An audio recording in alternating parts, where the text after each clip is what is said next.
그래서 그 아래서 마지막에 멤버들의 손편지를 읽은 것이라 주장했는데요. 이어 마지막 남은 한 발 집자기 시전은 과연 언제 나올 것인지 지켜보겠다고 밝혔습니다. 그리고 이런 상황에서 피프티 멤버들은 앞으로 더욱더 참담해질 것으로 보이는데요. 오 놀라워라. 최근 피프티 멤버들을 일방적으로 옹호하는 편파 방송 논란으로 인해 엄청난 후폭풍을 몰고 온 그것이 알고 싶다. 그것이 알고 싶다를 본 네티즌들은 시청자 게시판에 사과를 요구하고 유튜브 채널에는 1만 명이 구독 취소를 하는 등 역대급 논란이 발생하고 있습니다. 그것이 알고 싶다가 이렇게까지 네티즌들의 신뢰를 잃은 것은 예고편 이후 본 방송까지 몇 달간의 긴 시간이 있었음에도 지금까지 사실로 밝혀진 많은 내용들이 모두 누락이 되었기 때문인데요. 너무도 많은 부분이 누락되었지만 대표적인 누락 부분에는 첫 번째, 안 대표의 학력 위조 논란, 두 번째, 피프티 멤버 가족 측 상표권 출하 논란 누락, 세 번째, 미리 인터뷰 약속을 했는데도 안성일 대표가 치과 진료를 한 것에 대해 의문을 제시하지 않은 점, 네 번째, 피프티 멤버들의 가족이 문제로 삼고 있는 건강과 케어 부분들에 대해 다른 그룹들은 어떻게 운영되고 있는지 비교한 것에 대해 누락한 점, 다섯 번째, 스웨덴 작곡가들에게 더 기버스가 지적 재산권을 일체 위임을 받아 사인을 대필하는 등 모든 권한 대행이 가능하다는 것에 대해 스웨덴 작곡가들에게 직접 컨택을 하여 해당 여부에 대해 팩트체크를 하지 않은 점 등 기타 너무도 많은 사실들을 누락해 방송을 보는 내내 수많은 네티즌들을 분노하게 만들었습니다. 그리고 누락된 사실 외에도 이미 방송된 내용들 역시 이상한 점이 많아 네티즌들의 의혹을 더했는데요.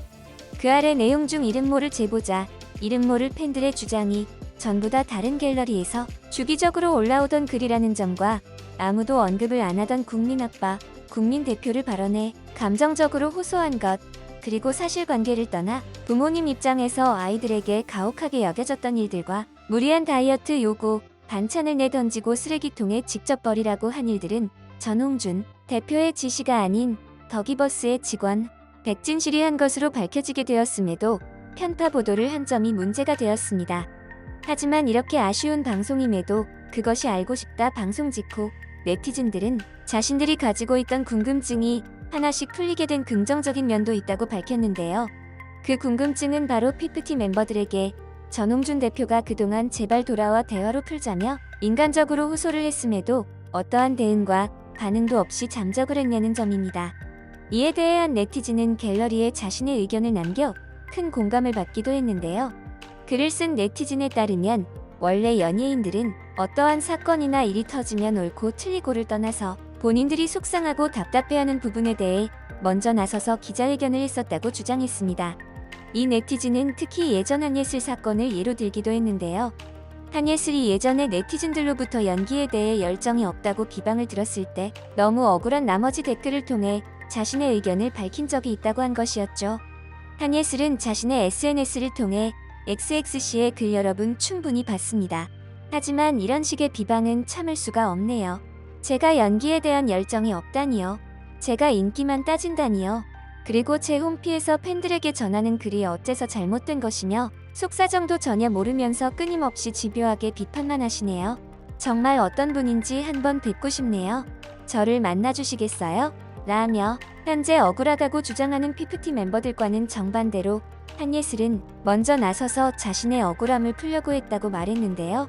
피프티 멤버들과 반대로 전홍준 대표는 먼저 나서서 자꾸 대화를 하자고 하는 모습을 보인 것으로 봤을 때 좀 더 억울하고 떳떳한 사람은 전홍준 대표일 것이라고 추측했습니다. 그리고 네티즌은 이외에도 멤버들의 부모님, 친척까지 합하면 거의 수십 명의 인원인데 어떻게 한 명도 나서서 대화하는 사람이 없을까 하는 점 역시 의문이라고 밝혔는데요. 네티즌에 따르면 그것이 알고 싶다가 피프티 멤버들에게 일방적으로 유리하게 방송을 할 것이라는 점을 미리 예상했기에 이것만 믿고 약 2달간 대외적으로 입을 다물고 있었을 것이라고 주장했습니다. 그리고 입을 다물고 있던 또 다른 이유는 그것이 알고 싶다가 어차피 죄다 반박해줄 것이라고 생각하면 굳이 대외적으로 나서지 않아도 되기 때문인데요. 그것이 알고 싶다에 잘 협력을 해주고 우호적으로 방영될 것을 멤버와 가족들은 사전에 알고 버틴 것으로 보인다는 것이었죠. 그리고 또 다른 네티즌은 그 알이 이번 사건에 대해 객관적으로 잘못을 따지지 않고 감정에 호소했는지에 대해서도 이해가 간다고 밝혔는데요. 그날 방송 중 독소 조항은 멤버들과 불화시 손해배상 약정을 전 대표에게 걸었는데 이상하다고 느낀 전 대표가 막판에 도장을 찍지 않았기 때문에 독소 조항이 막히게 되었고, 횡령 배임 역시 투자사의 전 대표 지시로 먹히지 못했으며, 아픈 멤버였던 아란의 강제 활동 역시 전홍준 대표의 무비 촬영 거부로 무산되었기 때문이라고 밝혔습니다.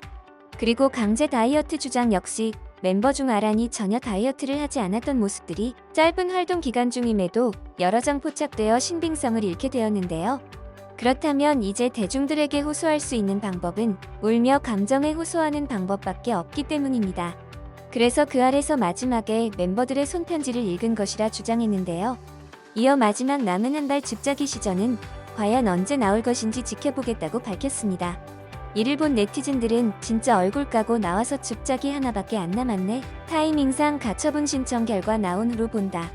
레알로 남은 건 기자회견 줍자기네. 물론 질문 받지 않겠지만 하며 글을 쓴 네티즌의 의견이 매우 공감이 간다고 밝혔습니다. 그리고 이런 상황에서 피프티 멤버들은 앞으로 더욱더 참담해질 것으로 보이는데요. 그 이유는 그 아래서 전홍준 대표의 문제점이라고 지적한 내용들이 방송을 준비하는 동안 소문으로 떠돌던 내용이라 네티즌들에게 더 이상 신선하지도 놀랍지도 않은 내용이 되어버렸기 때문입니다. 그리고 네티즌들의 공분을 샀던 상표권 사전 등록이나 광고 메일 삭제, 소속사가 바뀐다고 알고 있고 진행하던 멤버 빼가기 의혹들은 하나도 다루지 않아서 피프티 멤버들의 예상과는 반대로 오히려 자신들이 엄청난 역풍을 맞게 되었는데요. 게다가 방영 하루 전날 공개된 멤버들의 손편지와 다음날 그 아래 방송 끝부분의 손편지를 읽는 빌드업은 사건의 본질을 파헤치기보다는 네티즌들의 감성에 호소하는 너무나도 속이 보이는 전략으로 사람들의 공감을 하나도 받지 못했기 때문입니다. 그리고 이를 본 또 다른 네티즌은 멤버나 가족분들이 그토록 기대했던 그 알이 쉴드를 쳐주고 여론의 반전을 기대했던 그 알 카드는 이제 끝났다고 밝혔는데요. 그 이유는 계약 무효 인용이 되어도 비판을 받고 기각이 되어도 비판을 받을 것이기 때문이라고 밝혔습니다. 또한 이 네티즌은 피프티 멤버들이 더 이상 나락으로 떨어지기 전에 당부사항 또한 잊지 않았는데요. 본인들이 받는 부정적 평가는 언론 탓도 전 대표 탓도 아니고 결국 본인들이 만든 것이라는 점입니다. 그리고 마지막으로 할 수 있는 단 한 가지 길을 공개해 눈길을 끌기도 했는데요. 그것은 바로 지금까지 했던 것에 대해 이제 그만하고 반대로 하라는 것입니다. 이어 그게 늦었지만 마지막 남은 단 하나의 길이에요 라는 말로 많은 네티즌들의 공감을 사기도 했습니다. 이번 영상도 마음에 드셨다면 구독과 좋아요를 부탁드리며 이상 오놀이었습니다. 감사합니다.